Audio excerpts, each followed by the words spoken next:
Adani enterprises की board meet. Mayuresh भी आ गए एक्चुअली हमारे साथ। मयूरेश, इस मैटर में आपसे ओपिनियन चाहूँगा। अदानी एंटरप्राइजेस की आज बोर्ड मीट है।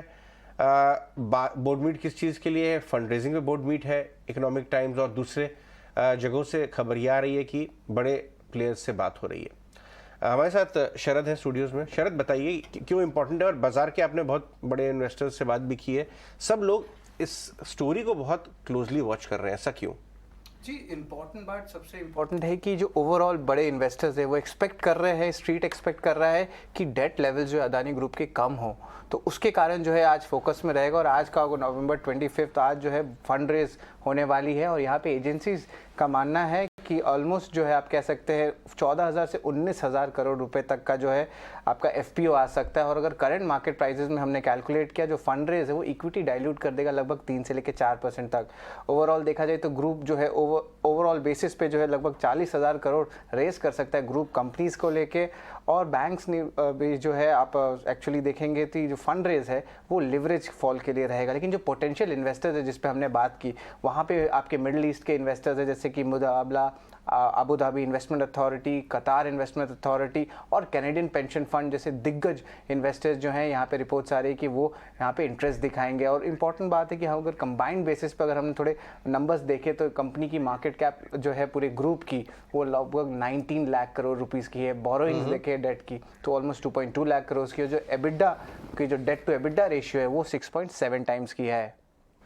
इंपॉर्टेंट है बिल्कुल। मयूरेश, मुझे पता नहीं कि आप अदानी एंटरप्राइजेस कवर करते हैं, ट्रैक करते हैं, but as a market participant, एक बड़ा ग्रुप है, स्टॉक अच्छा कर रहा है, बाजार की बहुत रुचि है, और एक पॉइंट ये देखा जाता था कि भाई डेट लेवल्स काफ़ी एलिवेटेड, कहीं ये इशू ना हो, और अब मैनेजमेंट एड्रेस करना चाहता है, क्योंकि हमने बड़े बड़े डीलेवरेजिंग देखे हैं लास्ट 2 सालों में। तो ये अगर फंड रेज भी, क्योंकि sovereign wealth fund investors Indian assets में बहुत इंटरेस्टेड है, हमने देखा ही है डील्स में भी और डेटा में भी, ये होता है तो काफ़ी एक हेल्प तो मिल जाएगी ग्रुप को। आप देखते हैं इनकी किसी कंपनी को क्लोजली, पोर्ट्स या कोई भी? मॉर्निंग अजय, बिल्कुल आई थिंक ट्रैक तो करते ही हैं अडानी ग्रुप स्टॉक्स को, and the moment has been tremendous पिछले कई तिमाहियों से, इनफैक्ट पूरे कोविड काल में। डेट लेवल्स कंसोलिडेटेड बेसिस पे obviously I think elevated levels पे है। तो अगर आप डेट टू इबिटा लेवल्स देखिए, अडानी एंटरप्राइजेस हो, अडानी गैस हो, अडानी ग्रीन हो, Adani transmission if I am not mistaken is the highest levels when you compare debt to EBITDA levels followed by Adani enterprises. और कहीं ना कहीं ये जो एड्रेसिंग ऑफ डेट के इश्यूज हैं, आई थिंक ये बहुत महत्वपूर्ण होगा, क्योंकि जो ये हाई ग्रोथ फेज से चल रहे हैं और जो वैल्यूएशंस पे ये ट्रेड कर रहे हैं at this point of time are significantly higher compared to any of its peers at this point.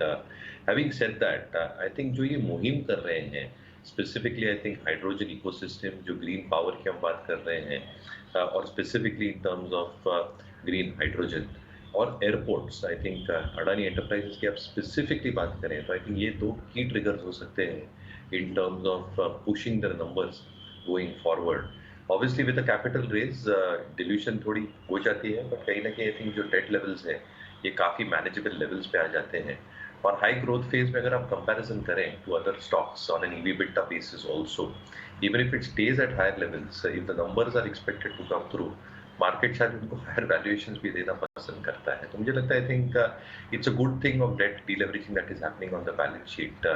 Numbers आते जाएंगे because of the orders and the growth inflows that are coming through because of the execution that they are doing, और cash flow strong रहेंगे because of reduction of debt as well। तो आज शायद momentum बरकरार रह सकता है Adani enterprises जैसे स्टॉक में। ओनिल मेट्रोलॉजी पे आई थिंक की पिवट लेवल्स के जस्ट ऊपर ट्रेड कर रहा है। तो सारी चीजें आई थिंक टेलविंड्स करके काम आ सकती है सेंटिमेंटली, और पुश थ्रू के हिसाब से शायद मोमेंटम बरकरार रह सकता है अडानी एंटरप्राइजेस जैसे स्टॉक। राइट।